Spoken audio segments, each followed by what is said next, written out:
Internal Revenue Service IRS tax news. IRS advice for those who missed the July 15th tax deadline. File now to avoid bigger bill. IR 2020-164, July 20th, 2020, Washington. For those who missed the July 15th tax deadline and didn't request an extension, the Internal Revenue Service reminds taxpayers about some important tips, including filing electronically as soon as possible to reduce potential penalties.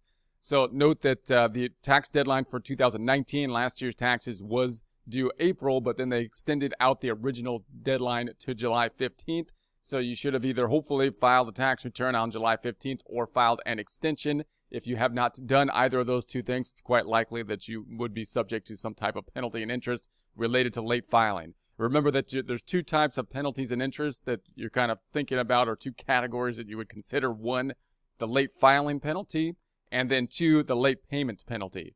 So note that many people that can't pay, you might be in a situation where you're saying, hey, I'm going to owe money and I can't pay, so I'm just not going to file. You want to file anyways because that'll help you to not get the late filing penalties. So they could penalize you on not hitting the deadline for late filing. And then there's going to be a payment penalty. So if you owe money, then you want to get the payment out as quick as possible. If you cannot get the payment out, then you would like to set up a payment plan so you could be in good standing with the IRS, and that will reduce the penalties and interest as much as possible. Also give you a good standing, good faith relationship with the IRS, reduce the likelihood for, collection action and whatnot, which can be kind of nerve-wracking in the future.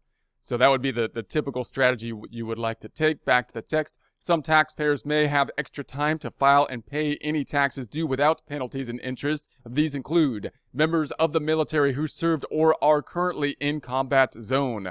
So obviously if you're in the military and in a combat zone, then the IRS is gracious enough to extend the extension because obviously you might not have the time and the resources to do the taxes at that point in time. So if that applies to you, then you want to make sure that when you do file the taxes, you take that into consideration to avoid penalties and interest, which would otherwise apply to just about any other circumstance. Back to the text, they qualify for an additional extension of at least 180 days to file and pay taxes. Support personnel in combat zones or a contingency operation in support of the American Armed Forces. They may also qualify for a filing and payment extension of at least 180 days. Then there's also some disaster victims. There's a link to the disaster victims here, so if you think that applies to you, you could check that out with the link to the disaster victims. Those who qualify have more time to file and pay what they owe. So if you fall into one of these categories, you want to dig into these a little bit deeper so that when you file your taxes, you make sure that you take whatever steps need to be taken to tell the IRS you fall into one of these categories and therefore are not subject to penalties and interest related to the late filing. The IRS offers these after-tax day tips. File to get a tax refund. The only way to get a refund is to file a tax return. There is no penalty for filing after the deadline if a refund is due. Use electronic filing options, including the IRS free file available on irs.gov through October 15th to prepare and file returns electronically. So note, if you're getting a refund, then the only way to get that refund is to file the return. You got to file the return in order for the IRS to process the refund. If you're filing late, you might be saying, hey, I'm only going to get like a refund of a little bit, and maybe it's not worth it to file or whatnot. But note, if you're filing late, then you should get the whole refund, right? Because you might say, well, the penalties, there might be penalties on it or something like that. But you might get the full refund because if you owe the IRS money and you didn't file the tax return, you basically gave the IRS a loan. That's kind of how they see it because they're holding on to the money longer, which is typically a good thing. So you're not going to be subject to the same kind of penalties and interest. If you owe them money, on the other hand, then they see it as if they loaned you money and they want interest and penalties for basically the late payment of the taxes that are due. So in any case, if you have a refund outstanding, then you want to file the tax return to get the refund. You might have a free file tool if you're under a certain AGI level that you can use the IRS for up until October 15th. So if you want to use that free file tool with the IRS, you got to file by the extension deadline, which is October 15th. Back to the text. The IRS reminds taxpayers that while we continue to process electronic and paper tax returns, issue refunds, and accept payments, we're experiencing delays in processing paper tax returns due to limited staffing. If a taxpayer filed a paper tax return, we will process it in the order we received it. Do not file a second tax return or call the IRS. So if you filed a paper tax return, they've been trying to push towards an electronic tax return processing for a long time, but they still accept the paper tax processing. But now they're going to push away from it even further, I think, due to the social distancing. And so that means if you file the paper tax return, it might take a while to process. If you're expecting a refund on it, you might have a longer wait than you would have if you had filed an electronic return. If you paid them with a check and you processed the return, well, then it might take them longer to process the check, which isn't a big deal to you maybe.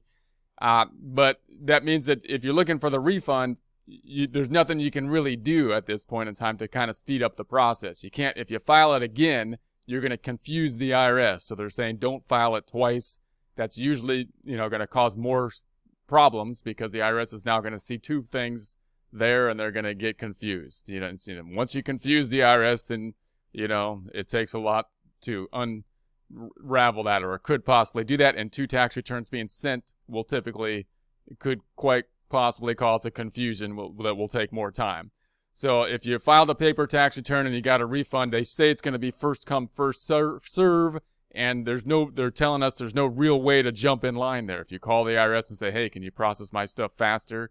That doesn't look like it. If you file another tax return, they're saying that's probably not a good idea because you're going to confuse the IRS. It's just going to take a little bit longer to process the refund for those returns is what it looks like their answer is to that. Back to the text.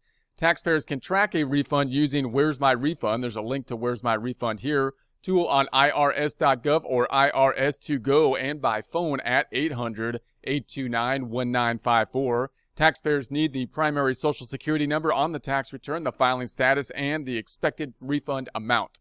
So if you're going to use that tool, or when you use that tool, you probably want a copy or your copy of the tax return in front of you so that you can enter that information into it. You probably know your Social Security number and your filing status, but you're going to need the refund amount, which you may not be quite as aware of without the tax return in front of you as you use that tool. The tool updates once daily, usually overnight, so checking more frequently will not yield different results. So you can check it out once a day. It usually gets updated once a day. The Where's My Refund tool cannot be used to track economic impact payments. So this is not the economic impact payment tool to track that. File to reduce penalties and interest. Normally, taxpayers should file their tax return or request an extension and pay any taxes they owe by the deadline to avoid penalties and interest. So that's obviously the objective here. We want to pay in accordance with the rules with the IRS so that we can avoid penalties and interest. Taxpayers need to remember that an extension to file is not an extension to pay. So if you put the extension on and you still owed them money, you have possibly avoided some penalties and interest there, but not the penalties and interest related to late payments. Penalties and interest will apply to taxes owed after July 15th. Even if a taxpayer can't avoid to immediately pay the taxes they owe, they should still file a tax return as soon as possible to reduce possible penalties. The IRS has more information for taxpayers who owe the IRS but cannot afford to pay. So that's going to be a lot more people I would expect this year, given the fact that all these deadlines got pushed out and a lot of payment deadlines and tax deadlines are now basically on this July 15th deadline. Probably have a lot of people that are feeling a bit overwhelmed in terms of their tax obligations right at that point. So, and that might lead people to say, I'm just going to drop it.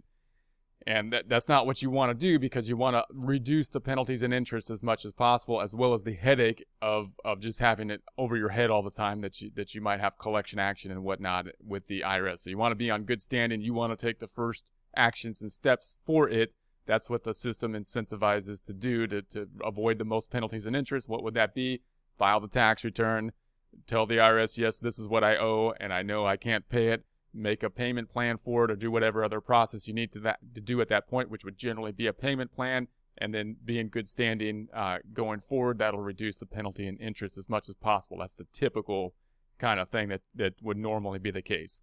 Ordinarily, the failure to file penalty is 5% of the tax owed for each month or part of a month that the tax return is late.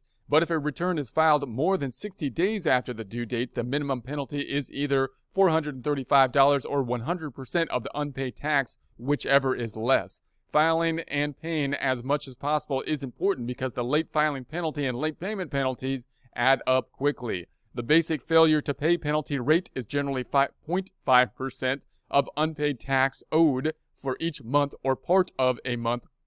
For more information, you can go to the irs.gov/penalties. There's a link to that here. Taxpayers who have a history of filing and paying on time often qualify for penalty relief. A taxpayer will usually qualify if they have filed and paid timely for the past 3 years and meet other requirements. More information, see First Time Penalty Abatement page on irs.gov. So if this is the first time that you, and there could be a lot of people at this point that are saying, hey, look, this is a weird year. You extended everything. I didn't know if I can pay it. If it's the first time that you have a penalty, you might look into the First Time Penalty Abatement and see if you can abate it. And that's another, just obviously with the IRS, they're trying to incentivize people to be in good standing with them. So the more you do have some leeway, sometimes from time to time in terms of negotiating or talking with the IRS about how to set things up, such as payment plans and whatnot. And it's usually easier to do that if you're in good standing with them, which means if you can't pay, you set up, you call them, you let them know, you set up a payment plan and be in communication with them for it. Pay taxes due electronically. Those who owe taxes can view their balance, pay with the IRS direct pay or debit or credit card, or apply online for a payment plan, including an installment agreement. So the installment agreement is the typical default. If you can't pay, it's usually a pretty easy process. You can pretty much do it online. You don't even have to talk to anybody most of the time to set up the installment plan agreement. So you can do some research on it and set that up. It's fairly painless to do most of the time, until obviously you have to start writing checks or making electronic payments or when the money comes out. But for setting it up should be fairly easy. Back to the text. Several other electronic payment options are available on irs.gov/payment. There are secure and easy to use. Taxpayers paying electronically receive immediate confirmation when they submit their payment, which is nice again. So when you make the payment, you can get confirmation that the payment has been received right there, rather than mailing the payment in, where you got to wait and make sure that it gets received and then is applied out to the proper place. With direct pay and the Electronic Federal Tax Payment System, EFTPS, taxpayers can opt in to receive email notifications about their payments, so they can get reminders on the email. Need help? Tips for selecting a tax professional. Taxpayers can also look for help from a tax professional. Taxpayers can use several options to help find a tax preparer. One resource is choosing a tax professional, which includes a wealth of consumer guidance for selecting a tax professional. There are various types of tax return preparers, including enrolled agents, certified public accountants, attorneys, and others who don't have a professional credential. So you can look into the different types of tax preparers, qualifications for them, and see which one would be best for you. The Directory of Federal Tax Return Preparers with Credentials and Select Qualifications, there's a link to that here, is a free searchable and sortable database. It includes the name, city, state, and zip code of credentialed return preparers who are CPAs, enrolled agents, or attorneys, as well as those who have completed the requirements for the IRS annual filing season program. There's a link to that here. A search of the database can help taxpayers verify credentials and qualifications of tax professionals or locate a tax professional in their geographic area. Taxpayer Bill of Rights. Taxpayers have fundamental rights under the law that protect taxpayers when they interact with the IRS. The Taxpayer Bill of Rights, there's a link to that here, presents these rights in 10 categories. IRS publication, Your Rights as a Taxpayer, there's a link to that here, highlights these rights and the agency's obligation to protect them.